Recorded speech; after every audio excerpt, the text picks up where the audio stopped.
Welcome. So, hi guys, this is episode 10 of QuakeLive Plays. I'm DDK, of course, and as I fall on my chair, I'm going to bring you a video about a very basic kind of tidbit on analysis and how I approach analysis. And the bottom line here, though, is that everything here is based on experience, and you're using that experience to create estimations.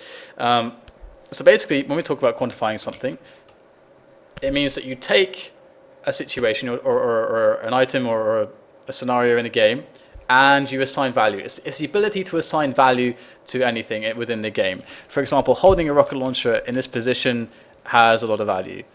A lot more value than a rocket launcher in this position here. I mean, that's very simple. That's very obvious, right? So you have to think about, and the thing about quantifying things is the value changes in relation to the context, to what's actually happening around you. As you can see, the context here was more or less like a strength, a fight here, versus, where basically if the player's here, it's very easy to hit, whereas here it's much harder to hit, so the rocket's worse. So in this position, the rocket's worse. I mean, it's an estimation based, and then you can base that estimation on how the fights will play out. So and also knowing what fight to take. Of course, if someone's running at you with an LG here, and you're trying to fight rockets, that's horrible. Even if they have much less stack, their situation has a lot more value than yours does. Even if they have, because they'll be able to have a much higher damage output, their fight will be much more efficient. So let's look at two examples here, very simple examples. So this position, if you're trying to defend the red, let's assume that we have all the weapons, especially the LG, is very strong, and that kind of goes against the kind of natural principle of height advantage in position, and the concept with position. And looks like I should wait. Let me just turn this off. Right. There we go. There we go. Fix that bit in the corner there. Anyway, so yes, right. So we're back to this position here. If someone's trying to attack you from the tele exit here towards the red, and you're defending this red, let's look at this. Like there's space to move within. They can only move within this space here. That's all that they have to work with. That's all that they have, and that means that you should be able to hit them more because their dodging is going to be essentially more predictable. They have less space to move, and you know exactly where they can move. It's much easier than them trying to aim on you when you can go anywhere in here. You can do any bits of stuttering that you like. You could have the ability to spam shots, use rail like this. This position is very, very strong with all the weapons, pretty much. Okay, maybe rockets not as much, but still. So this position has a lot of value.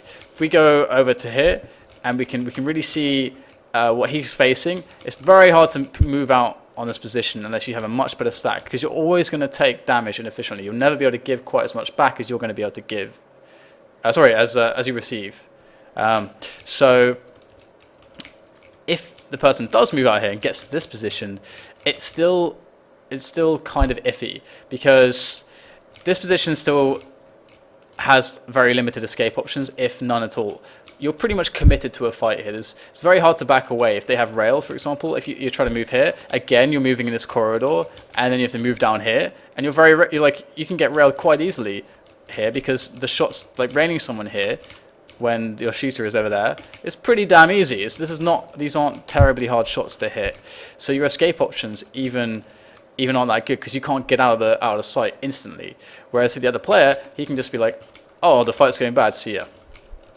And he's left the fight, and he's fine. So there's loads of things going for the player who's here, and the player over there, not much going for him. So what does this mean? This position and this in this context has so much value that, and also I want to quickly say that the ability to kind of assign value, and again estimations, we're basically just saying this is better, this is like a bit better, quite a bit better, a lot better, instead of saying, oh, throwing us in some specific numbers. Basically, it allows us to say, okay, so I think, this is my theory will be that if I have like 100 here, and the guy tries to force a fight over this red, what will happen is, even if he has, let's say, 200, so a disparity of 100 points of resources. I'm gonna win this fight, and I should stay here and take this fight.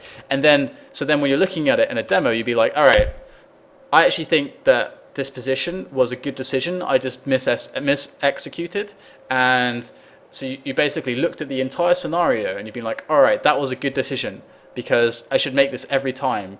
And it's not something where, because basically what a lot of people do is they go based on case by case experiences, and it's like, oh, I stood here, you know, and the guy beat me in a fight, so I'm not feeling very confident. I kind of take a fight here, but I'm not sure. And you're fighting here and you die again, or maybe, you know, whatever. Instead, you should just know, yeah, this is a good decision. Then just focus on aiming. Boom. So that's really, really good, and that's the reason that we want to try to quantify things, because when you're looking at demos, you have to be able to say each play that you made was reasonable. Each play that you made either informs you better so that you can gain experience and be like, oh, actually, I thought that this fight should in theory be a lot better, but actually it's just a bit better, and, you know, stuff and so on. So that's actually how I look at it. I know it's not as scientific as a lot of people may have expected, and a lot of this comes from experience. A lot of it comes from experience. So there's lots of spots like this, and you hear me talking about it in demos, but let's just look at another spot quickly, just to more easily, create an example. So here we go. So if you're here, this position has loads of value. You can have, you know, 100 and no armor, and you can quite easily just do two like strong rockets on the guy here. It's very hard for him to get at you. You have an escape option, just go around here and then drop off, and you can't be seen.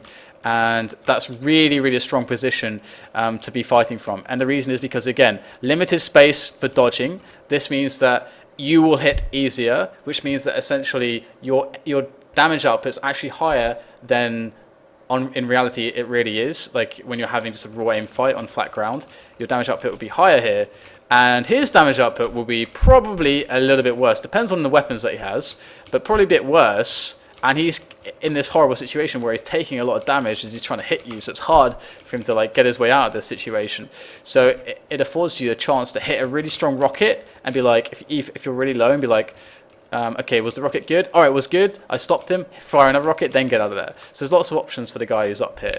So that's why this is a sick spot, and that's what ambushes really revolve around. And actually, if you watch Cypher, he finds a lot of spots like this when he's playing games. But this is, again, like you look at this and it's like, this is a good decision. So you want to find, when you're playing games, the spots which have lots of value, and you want to try to use them as much as possible. And you want to avoid the spots which have low value, unless, I mean, there are some exceptions. You can take low value spots where you're basically having an inefficient fight because your stack is good enough and you need the frags. It works both ways. So the idea that it works both ways is because you understand that your stack is so good that this spot, even though it's a bit better for them, it's not good enough.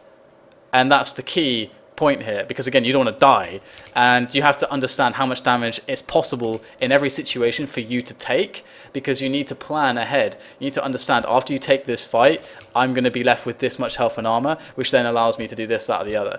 Because the ability to plan ahead a little bit and put estimations on fights, that allows you to make good calls, because maybe there's a fight that's really that you shouldn't be taking, but in the instant it looks good because you can get a frag, but then you get so low that fuck, all the items are coming up and you can't do anything. That's a bad spot.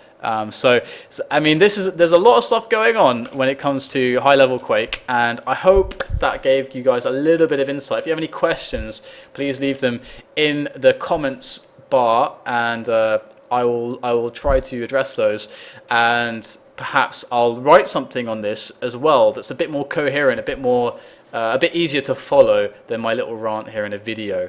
So I hope you guys enjoyed this. Shoot some questions at me. I'll see you guys for the next video, which I'll make tomorrow. And remember to look on my Twitter, because right now I am letting people respond to a tweet that I sent out, so I can, you know, let's say pick someone randomly and message them. They can email me the demo, and I can do a QuakeLive Play video on basically a member of the community that's not, let's say, Cypher or Avic or Toxic or Cooler and all these good players. So hope you enjoyed, and I'll see you guys next time.